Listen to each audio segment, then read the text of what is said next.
Hace 4.500 millones de años, un rincón del universo presenció una descomunal sesión de fuegos artificiales.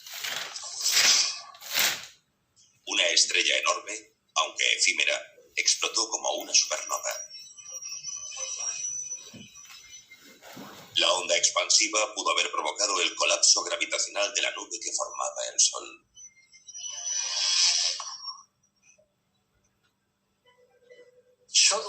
Poco después de la formación del Sol, orbitaba a su alrededor una gran cantidad de materia.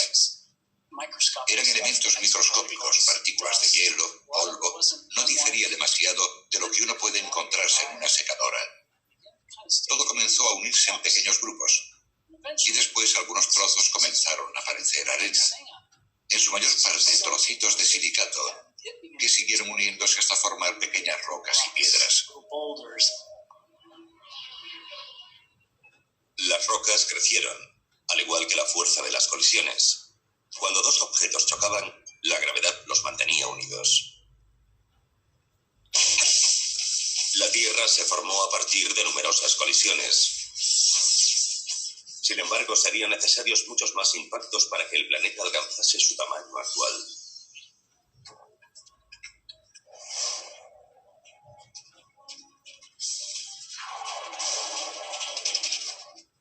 Algunos de los objetos que se estrellaban contra la Tierra tenían un diámetro de unos 500 kilómetros.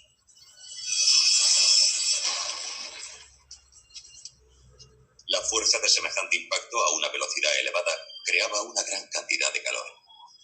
La Tierra comenzó a calentarse desde dentro. El hierro y el níquel se fundieron desplazándose hasta el núcleo, provocando un calor similar al de un horno gigante. La masa rocosa del exterior, o magma, se fundió por completo en un océano de lava. El planeta era una hoguera que flotaba en el espacio. Literalmente, un infierno en la Tierra. Los impactos más fuertes podrían haber esterilizado el planeta. El vapor y el calor en la superficie alcanzaron niveles superiores a la temperatura de esterilización. La formación del núcleo terrestre, que algunos denominan la gran catástrofe de hierro, sucedió durante los primeros 40 millones de años de existencia del planeta y tuvo profundas consecuencias en nuestro futuro. Dentro del núcleo, el movimiento rotatorio de la bola de hierro fundido creó un importante campo magnético. Así surgieron las condiciones que hicieron habitable el planeta. El hundimiento del hierro creó un núcleo sólido en su centro que a la larga provocaría la aparición de un campo magnético protector alrededor de la Tierra. Sin este campo magnético, la Tierra sería un desierto sin aire, carente de vida. Conjuntos de materia provenientes del Sol pasan junto a la Tierra a más de 1,5 millones de kilómetros por hora y podrían erosionar la atmósfera en unos millones de años. Sin embargo, el campo magnético desvía el viento solar, protegiendo nuestro aire. Aún a pesar del campo magnético, la violencia y el caos siguieron asolando nuestro planeta.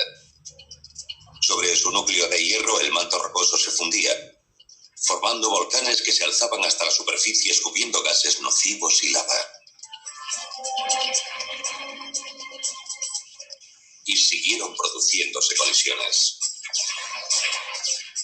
Uno de esos impactos cambiaría para siempre el curso de la historia de la Tierra y el destino de la humanidad.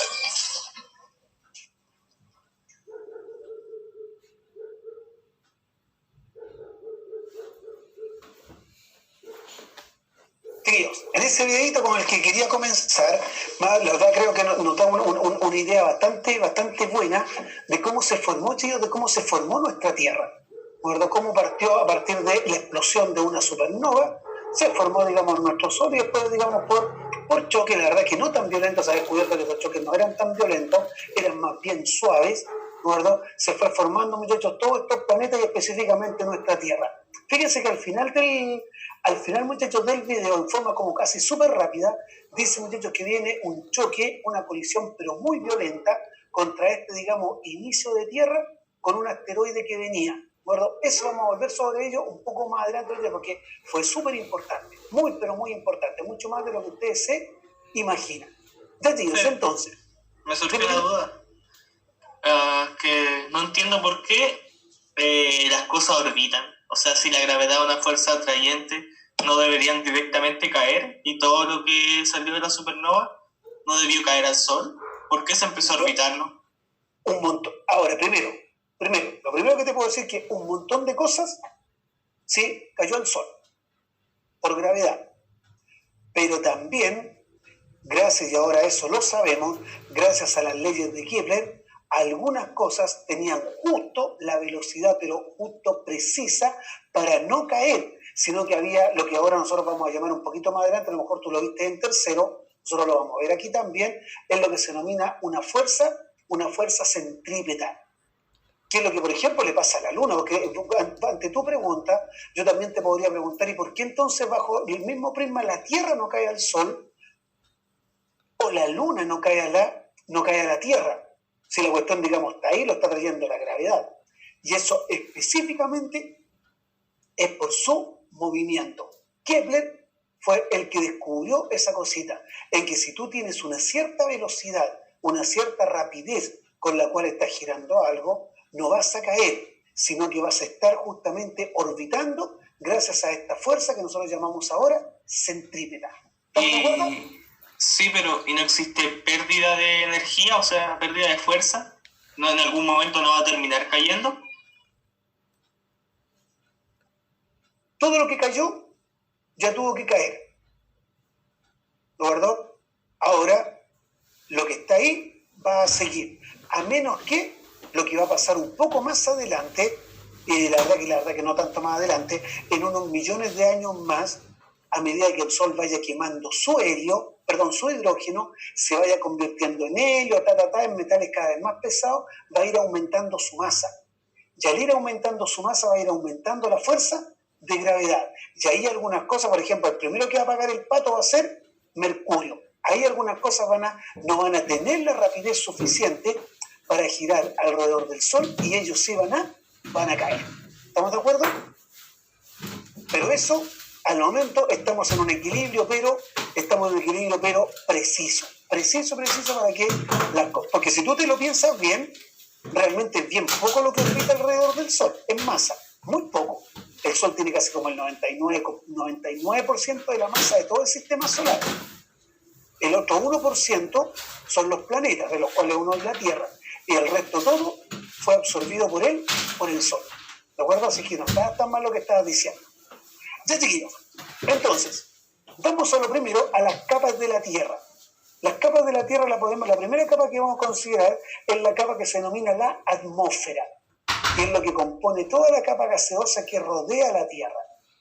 La segunda capa es la denominada hidrósfera, que es la capa de agua que está rodeando la Tierra. Y luego, muchachos, entramos a las capas ya específicamente de la Tierra. Luego viene la corteza, de 5 a 50 kilómetros de espesor. Luego viene el manto superior. Viene una zona de transición que ya conversamos de ella. El manto inferior, el núcleo exterior, que es líquido, compuesto por hierro y níquel, y el núcleo interno, que es sólido, también compuesto por hierro y níquel. Esto es extremadamente importante, tal como lo estaba diciendo acá el caballero. Miren, esto es muy importante, porque esta es la parte que está líquida.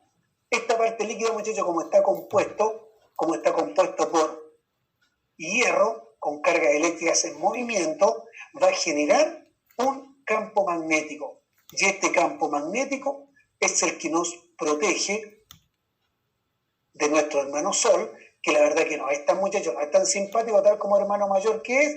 Hay veces en que no es tan simpático. Nos envía, muchachos, pero un montón de cargas eléctricas. Es el llamado viento solar. Ahí está, chicos, fíjense. Ahí tengo el viento solar, que está compuesto por cargas eléctricas. Y afortunadamente esto desvía esas cargas, nuestro campo magnético. Si no estuviese este campo, chiquillos, acá esto también se desvió. Si no estuviese este campo magnético, el viento solar arrasaría con la Tierra. y nos convertiríamos, por ejemplo, en un planeta como en estos momentos es Marte. El campo magnético de Marte es muy, pero muy, muy débil y no es capaz, muchachos, de detener, este viento solar. Producto, tío, también de este viento solar, no sé si alguno de ustedes ha tenido esa tremenda suerte, producto de este viento solar y el choque con el campo magnético de la Tierra, se generan sobre todo en los extremos de la Tierra, cerca de los polos. ¿Cómo se llama lo que estoy como dibujando, muchachos? La no voy a hablar de ella. Cerca de los polos. Es producto, muchachos. Las auroras boreales. Exactamente, señor, las auroras boreales. ¿No es verdad? Las auroras boreales son el resultado del choque del viento solar, digamos, que de aquellas partículas que logran, muchachos, esas pocas partículas que logran penetrar el campo magnético y justamente interactúan con las moléculas de la atmósfera, produciendo las auroras boreales. Pero gracias, afortunadamente, a nuestro campo magnético, que se encuentra acá en el núcleo externo de líquido de hierro y níquel, en que nosotros estamos protegidos. ¿De acuerdo? Ahí están divididas las capas de la Tierra. Ahora, las capas, muchachos, las capas sal al interior de la Tierra. Mire, fíjense acá.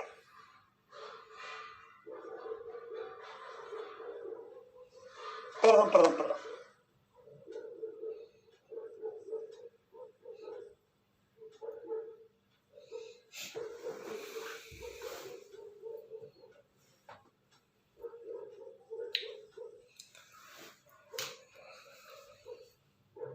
Y ahora sí, fíjense este video atentamente. No tiene sonido, así que no se preocupen.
Ese video que no tenía sonido es súper clarito, muchachos, nos va mostrando en forma muy, pero muy, muy gráfica cómo es, muchachos, cómo son las distintas capas en el interior de la Tierra, partiendo por la corteza, pasando por los mantos, llegando al núcleo interno y después al núcleo externo y el núcleo interno. Fíjense, muchachos, también el detalle importante que salía, el volcán.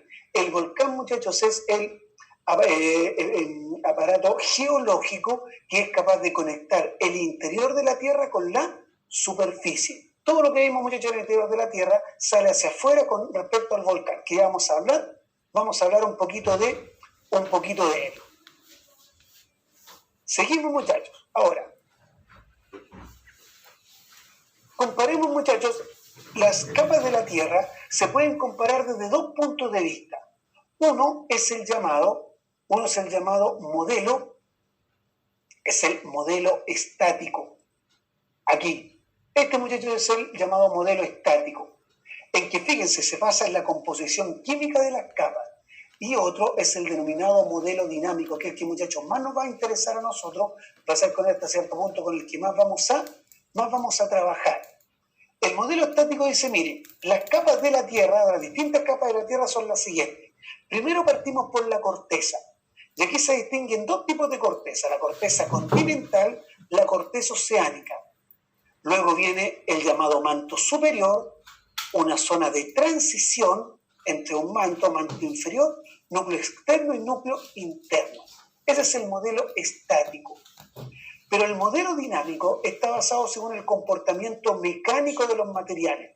Y ahora, tíos, aparece la famosa litosfera. Ahí, esa es la litosfera, que si lo comparamos con lo de acá, la litosfera está compuesto entre la corteza y un poco del manto superior.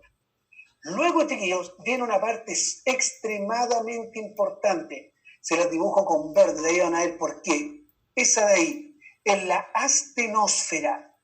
La astenosfera, chicos, es una zona de transición entre la litosfera y la mesósfera. La astenosfera tiene la característica de que se comporta como un fluido. Puede fluir, se puede mover.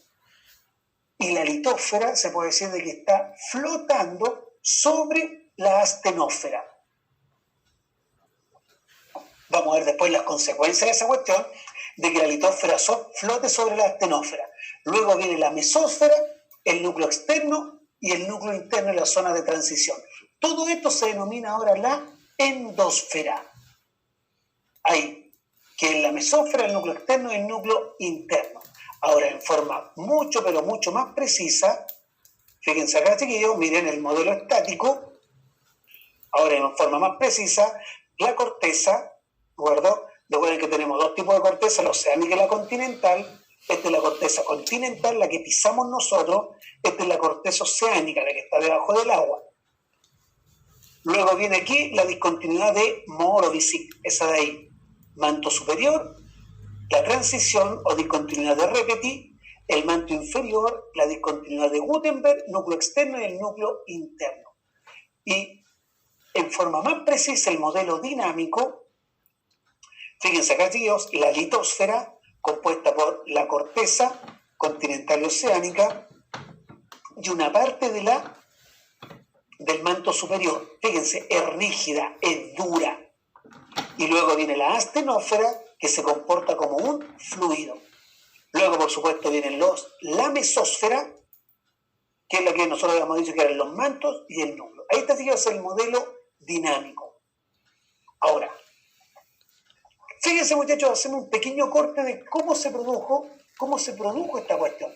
Aquí viene, muchachos, la famosa teoría de la deriva continental, en que tratando de explicar la estructura de la Tierra, el señor Alfred Wegener, en el año 1912, propone esta teoría, muchachos, en que él trata de explicar por cómo evolucionaron los continentes y las cuencas oceánicas.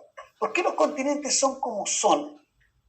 Y aquí, muchachos, se la juega él. Dice, mire, existió inicialmente una sola y gran tierra, la famosa Pangea, un supercontinente rodeado por un solo mar, Pantalasa, ¿de acuerdo? Fíjense, aquí, ahí está la Pangea, un solo mar. Pero por alguna razón, Wegener nunca pudo encontrar esa razón, este Pangea se empezó a partir, se empezó a romper, y se formaron dos continentes, la Eurasia, Gondwana. Dios, aquí empieza a aparecer aquí, este es el que se denomina muchas veces el mar de Tetis. Y estamos hablando hace unos 180 millones de años. Hace 140 millones de años, esto se fue particionando más todavía. Miren, por aquí anda nuestra América. Hace 100 millones de años era así. Hace 60 millones de años. Y ahora en la actualidad. En el futuro, dentro de, por ejemplo, 250 millones de años, se postula que va a existir otra Pangea. Este fue don Alfred Wegener, ¿de acuerdo? Él fue el que se le ocurrió esta idea. Ahora, a este caballero no se le ocurrió. El muchacho cuando estaba en la ducha pensando y durmiendo dijo, ¿sabes que se me ocurrió la teoría de la deriva continental? No. El muchacho era un tipo pero extremadamente estudioso. Era un geólogo, era geólogo físico y más encima estudió muchachos teología, ¿de acuerdo? El tipo era súper estudioso. El muchacho empezó a observar lo primero que observó, las coincidencias, las famosas coincidencias fisiográficas en las costas de los continentes. Todo calza como si fuese un rompecabezas, calza justito. Miren, fíjense, la que más se nota es América con África. Fíjense acá arriba, datos paleontológicos y estudió las glaciaciones. Seguimos, miren. Más específico todavía, los argumentos de Wegener, geográficos, rompecabezas, geológicos. Las cordilleras, muchachos, es como si las cordilleras, se empezó a comparar las cordilleras de un continente y de otro, y se fijó que geológicamente eran pero iguales. Paleontológicos, estudió fósiles en continentes muy alejados y se dio cuenta que coincidían exactamente iguales. Y más todavía, miren, fíjense, esta me gusta harto, estos tíos, esta diapositiva que hay acá. Miren, fíjense, este bichito se llama Cynougnathus. El Cynougnathus de rosado encontraron fósiles en América del Sur y África. Miren ese, el Lystrosaurus. El Lystrosaurus, que es como medio cafecito, miren, en África, en la India y en la Antártida. ¿Cómo es posible esta cuestión si estos continentes ahora en la actualidad, miren cómo están separados? Miren, aquí está América, aquí está África, aquí está la Antártida, por acá anda Australia. ¿Y cómo es posible esto? Miren acá, el Mesosaurus, esta especie como de cocodrilo, una cosa así. Este se las manda, mire, está en América del Sur y en África. Y ahora, tíos, si ustedes se fijan, este arbolito que parece como una especie como de conífera, América del Sur, África, India, la Antártida y Australia. Entonces dijo Wegener, para poder explicar todo esto, la única explicación posible es que hubo una sola tierra donde los animales y las plantas podían, muchachos, moverse sin ningún problema. Esta famosa Pangea. ¿Cuál fue, muchachos, el problema de Wegener? La verdad que Wegener, muchachos, tuvo muy mala suerte. Su teoría era genial, chiquillos, genial. Pero no fue capaz de demostrar o dar una explicación convincente de qué fuerza tan grande podía, chiquillos, romper y mover continentes. No fue capaz de explicar eso. Ahora, lo que lo explica son las famosas placas tectónicas, ¿no es verdad? Y para allá vamos.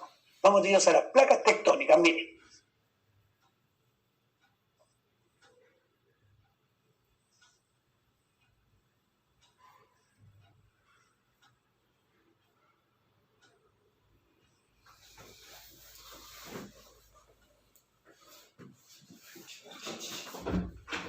Tíos, aquí viene la placa tectónica, bien atentos.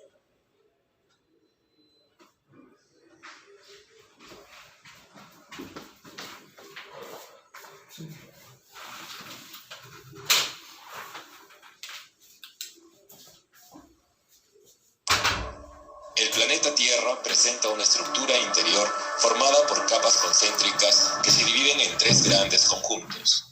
El primero es la corteza terrestre. Es la capa exterior más delgada de la Tierra, integrada por rocas ígneas y metamórficas. Tiene un espesor entre 5 y 40 kilómetros.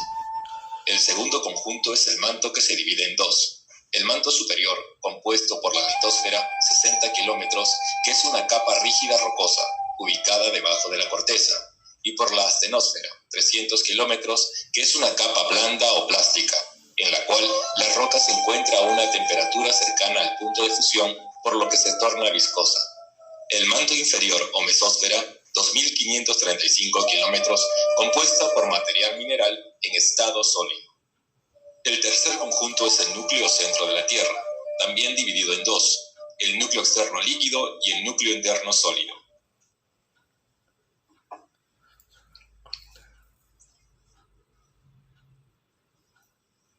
La teoría de la tectónica de placas nos muestra cómo la litosfera está fragmentada en 15 grandes unidades denominadas placas litosféricas. Son adyacentes y encajan a manera de rompecabezas alrededor del globo terráqueo. Se mueven de manera lenta pero continua sobre la astenosfera. Los movimientos generan que en los límites de las placas se produzcan dos tipos de procesos: convergentes si las placas se juntan y divergentes si las placas se separan. Si nos situamos en Sudamérica, encontraremos convergencia entre la placa de América del Sur, que es continental, y la placa de Nazca, que es oceánica. En este caso, la placa oceánica, más delgada pero más densa, se hunde o se subduce bajo la continental, más gruesa pero más ligera, hacia la astenosfera, constituyendo el cinturón de fuego del Pacífico Sur. Este choque entre placas producido hace unos 200 millones de años provocó el plegamiento y levantamiento de las rocas sedimentarias de la placa de América del Sur, dando lugar a la formación de la cordillera occidental de los Andes. Sin embargo, posteriormente se produjo ascensión de magma en el lado oriental, provocando el engrosamiento y deformación de la corteza y formando montañas que constituyen la cordillera oriental de los Andes.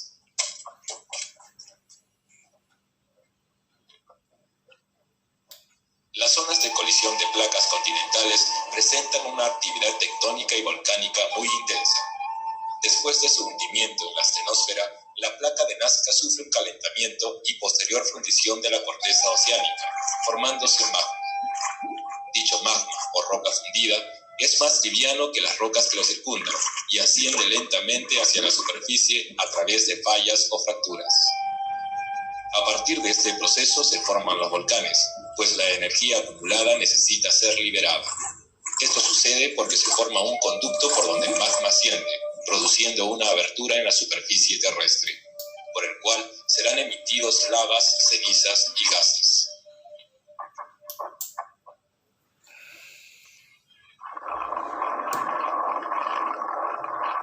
Asimismo, como consecuencia de la colisión, las placas se encuentran sometidas a grandes presiones y tienden a liberar de manera brusca la energía que se acumula en ellas, produciendo fuertes vibraciones o sismos en la superficie de la Tierra.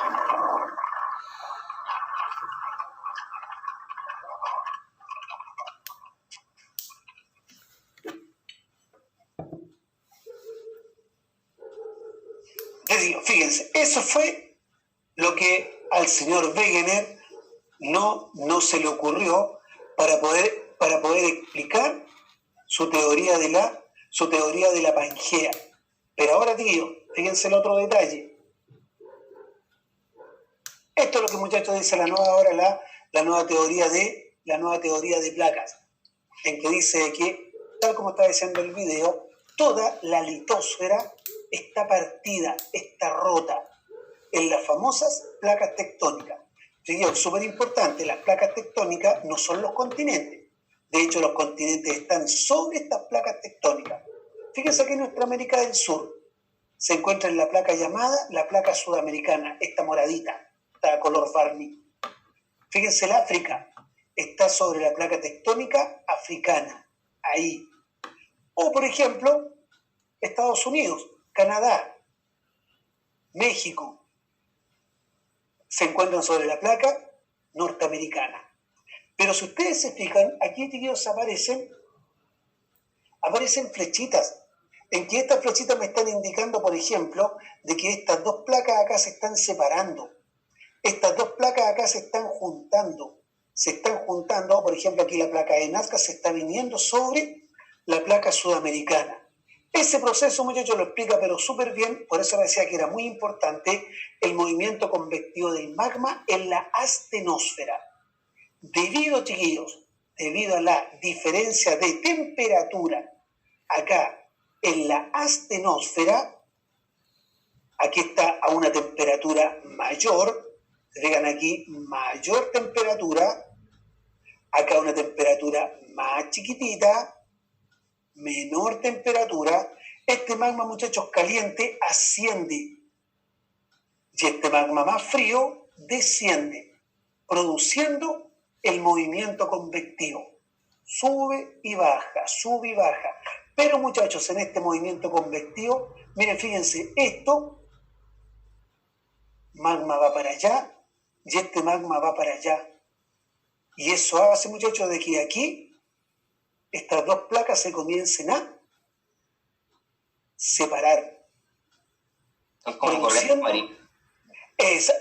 Pero corrientes de magma en el interior. Muy buen comentario, pero es magma ahora a una temperatura pero altísima, pero en la astenosfera.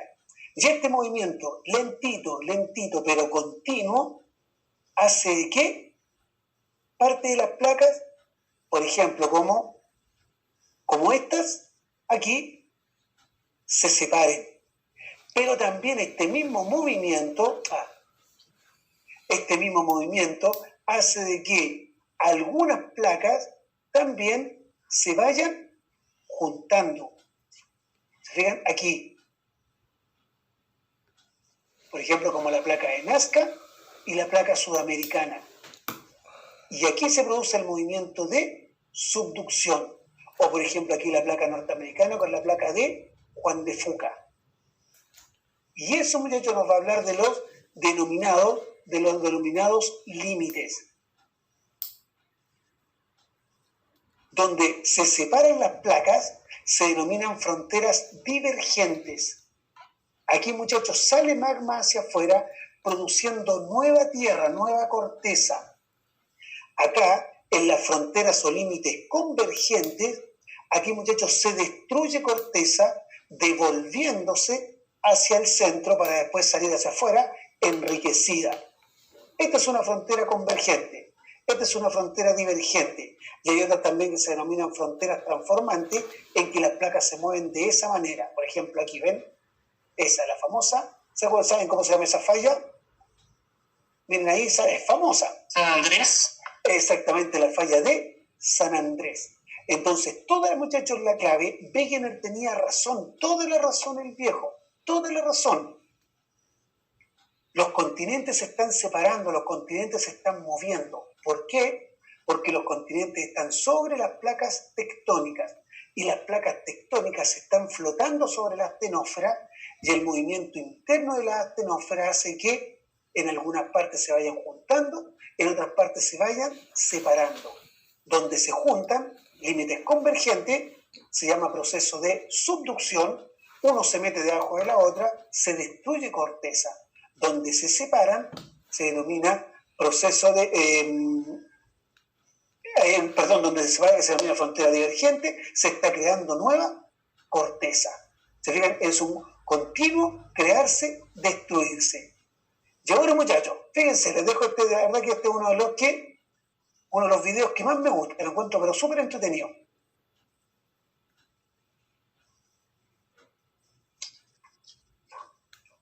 Ahí va, muchachos. Tectónica de placas.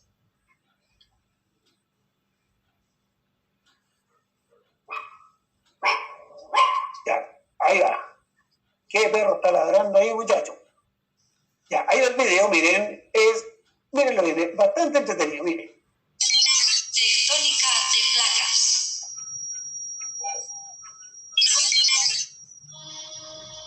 Los terremotos están muy relacionados con la estructura interna de nuestro planeta. La Tierra tiene un núcleo central que se encuentra en estado líquido en parte y una espesa zona de materiales semifundidos, el manto. Alrededor hay una capa sólida, la corteza terrestre. No es una capa uniforme, sino que está formada por una serie de placas rocosas.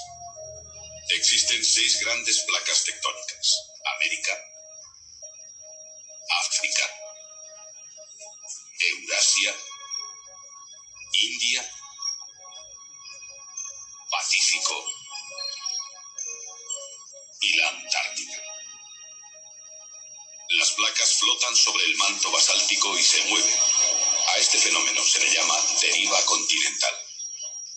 Alfred Wegener afirmaba a principios de siglo que todos los continentes habrían estado unidos en la era primaria formando un único continente llamado Pangea. Este se habría ido fragmentando, formando los actuales continentes. Hay puntos en el planeta en los que lenta, pero continuamente, se está formando corteza terrestre. Unas enormes cordilleras de volcanes cruzan el fondo de los grandes océanos. Son las dorsales medioceánicas. Estas gigantescas cordilleras submarinas están formadas por enormes volcanes con forma de fisura. A lo largo de estas fisuras, de muchos miles de kilómetros de longitud, está continuamente aflorando material procedente del manto, que se distribuye en 2 bandas longitudinales y van formando nueva corteza.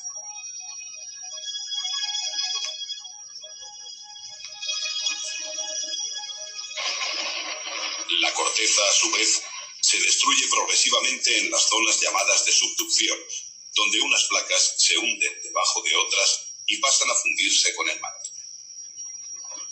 Las zonas de unión de las placas tienen descomunales presiones y por eso tienen una gran inestabilidad sísmica y volcánica. Las dorsales submarinas son una de las zonas más inestables. Excepcionalmente, estos volcanes submarinos pueden subir por encima de la superficie del océano, formando islas de gran actividad volcánica, como es el caso de Islandia.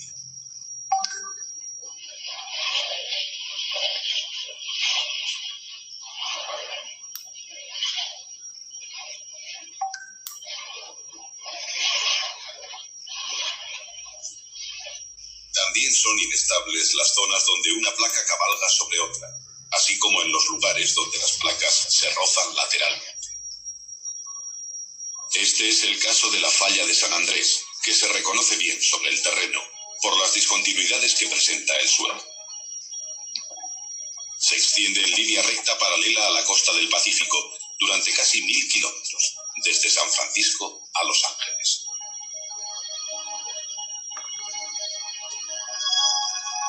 Los frecuentes movimientos sísmicos de esta zona han producido unos desplazamientos laterales de hasta 4 metros.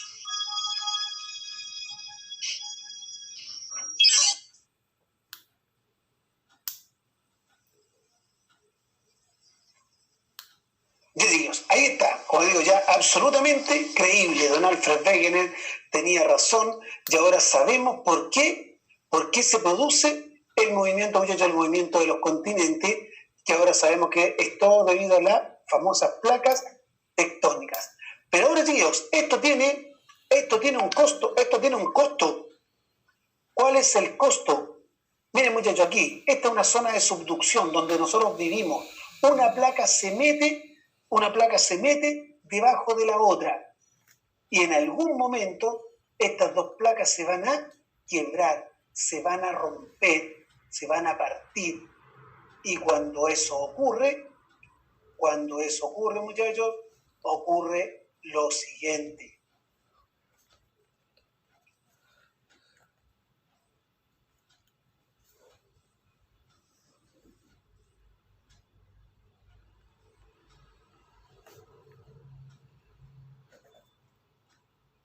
Este es el último y es bien entretenido y un poco de miedo, por si acaso, aquí. Ya, mire, ahí va.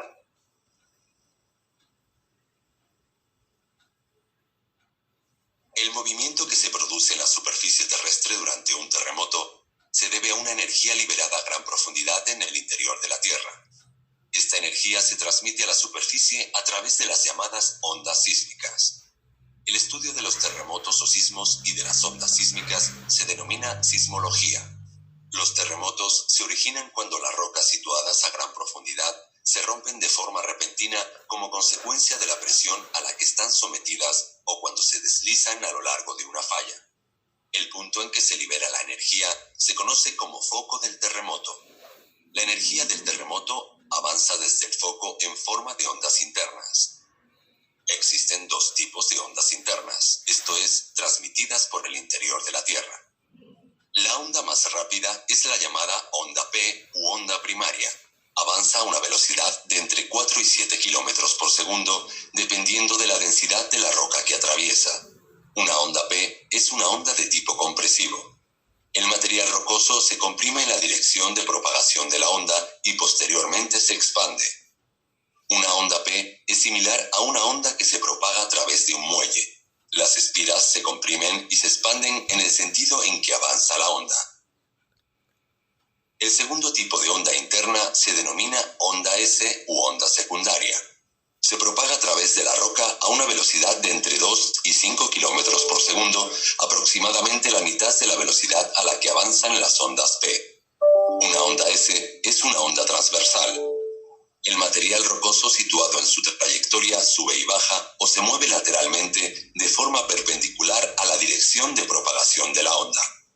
Una onda S es similar a una onda que se propaga a lo largo de una cuerda. La onda avanza por la cuerda moviendo parte de la cuerda hacia arriba y luego hacia abajo. Las ondas superficiales se propagan por la superficie terrestre a partir del epicentro, el punto de la superficie más próximo al foco del terremoto. Las ondas superficiales son más lentas que las ondas internas. Avanzan a una velocidad de entre 2 y 3 kilómetros por segundo. Pueden deformar la superficie terrestre, además de causar daños en viviendas, edificios y otras estructuras. Existen dos tipos de ondas superficiales. Las ondas de Love provocan un movimiento de lado a lado perpendicular a su dirección de propagación. Pueden provocar daños al romper carreteras o tuberías. El segundo tipo de onda superficial se denomina onda de Rayleigh.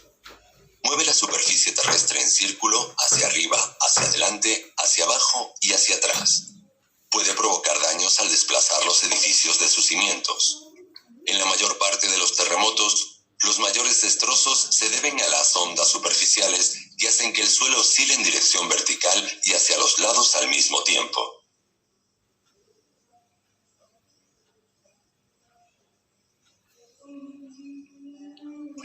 Sí, chiquillos.